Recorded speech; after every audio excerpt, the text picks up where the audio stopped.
आइए प्रतिदिन के भांति हम सभी महर्षि दयानंद सरस्वती जी द्वारा रचित सत्यार्थ प्रकाश का स्वाध्याय करते हैं। इस सत्यार्थ प्रकाश में कुल 14 समुल्लास हैं, जिसमें से 10 समुल्लास को बोलते हैं पूर्वार्ध और 4 समुल्लास को बोलते हैं उत्तरार्ध। प्रथम समुल्लास में ईश्वर के ओंकारादि नामों की व्याख्या है।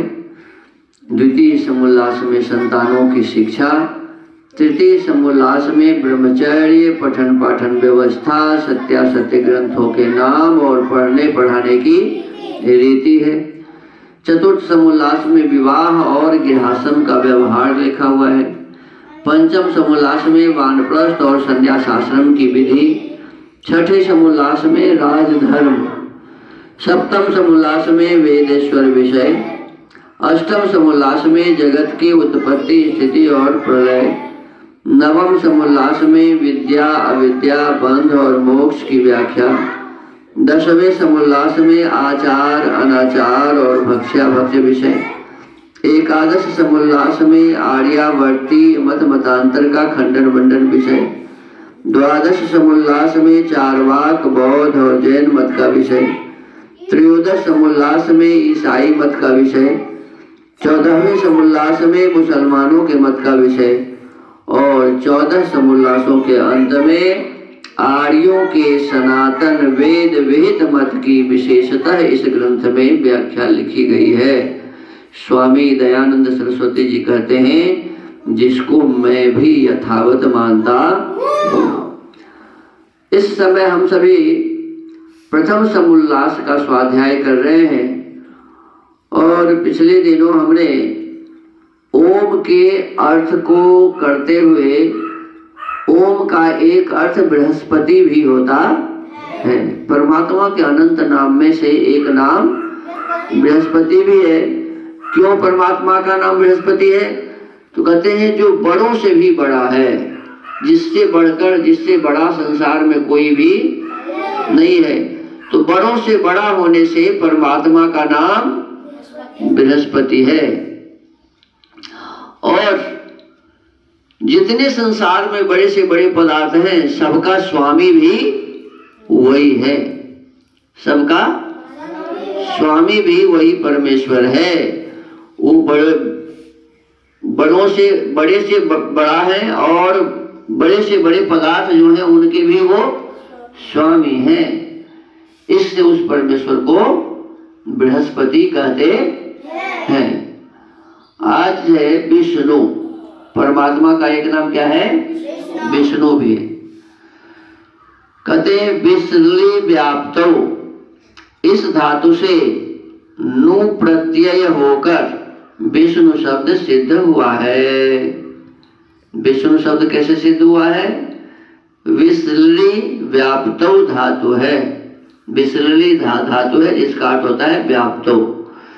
इस धातु से नु प्रत्यय होता है। प्रत्यय जो किसी भी शब्द के अंत में लगता है उसको क्या कहते हैं? प्रत्यय कहते हैं। तो नु प्रत्यय होकर विसृली धातु से विष्णु शब्द बन जाता है।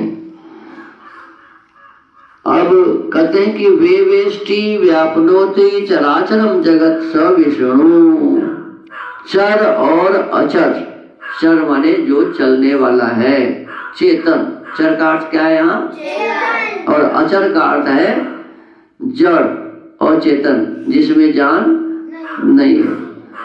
तो चर और अचर रूप जगत में व्यापक होने से परमात्मा का नाम विष्णु है। इस सूर्य को भी कहते हैं विष्णु। ये जो सूर्य है ना, तो ये भी चर अचर में व्यापक है, सारे जगह चला जाता है।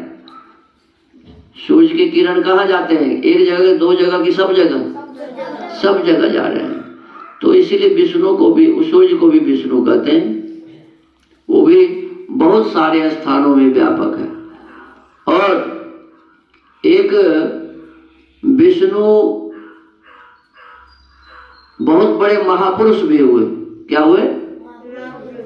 बहुत बड़े महापुरुष हुए विष्णु, जैसे एक महापुरुष थे ब्रह्मा, एक महापुरुष थे विष्णु, एक महापुरुष थे शिव, रुद्र, उन्हीं को शंकर कहते हैं, उन्हीं का नाम महादेव है। तो इस प्रकार से ये पुरुष भी हमारे यहाँ हुए हैं, बहुत बड़े विद्वान विष्णु।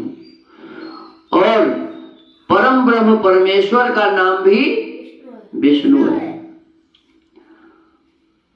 तो जो महापुरुष विष्णु थे उनका नाम विष्णु था, तो वो क्या करते थे, तो वो भी सारे स्थानों में जा करके अपने जो कुछ विद्या उनके पास थी उन विद्या को लोगों को बताते। तो हर जगह जा कर वो बताए, इसलिए उनका नाम विष्णु था। और परम ब्रह्म परमेश्वर का भी नाम विष्णु है। क्यों? कि सबसे अधिक स्थानों पर केवल परमात्मा ही रह सकते हैं। सूर्य सब जगह नहीं रह सकता, कोई खास व्यक्ति सब जगह नहीं रह सकता, लेकिन परमात्मा सर्वव्यापक होने से सब जगह विद्यमान रहते हैं।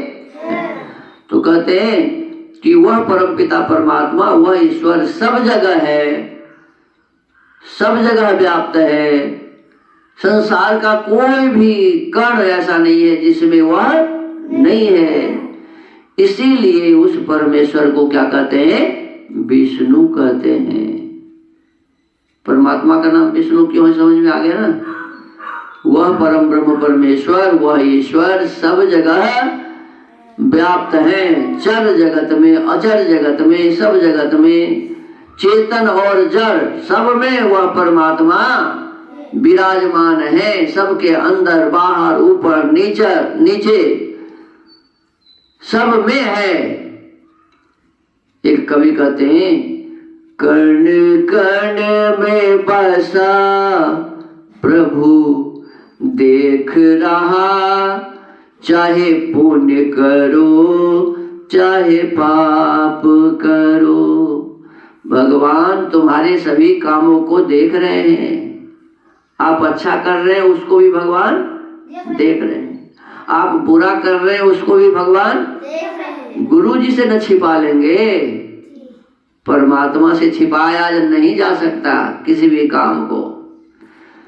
तो कहते हैं, कण कण में बसा प्रभु देख रहा, चाहे पुण्य करो चाहे पाप करो।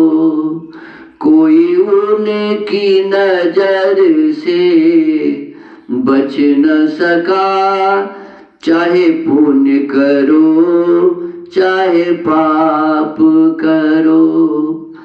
हम जो कुछ भी करेंगे परमात्मा से बच नहीं पाएंगे। परमात्मा हमारे एक एक कर्मों का हमें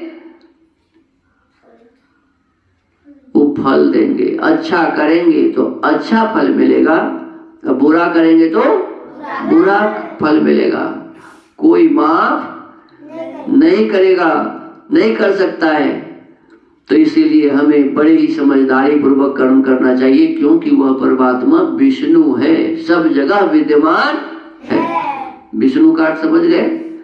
जो सब जगह रहता है, जो सब में रहता है, जो कण कण में विद्यमान है, जो जड़ चेतन सब में विद्यमान है, उसी को कहते हैं विष्णु।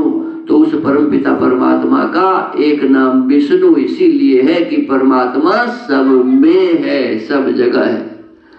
अब आज के स्वाध्याय के क्रम को यही विराम देते हैं। ओम।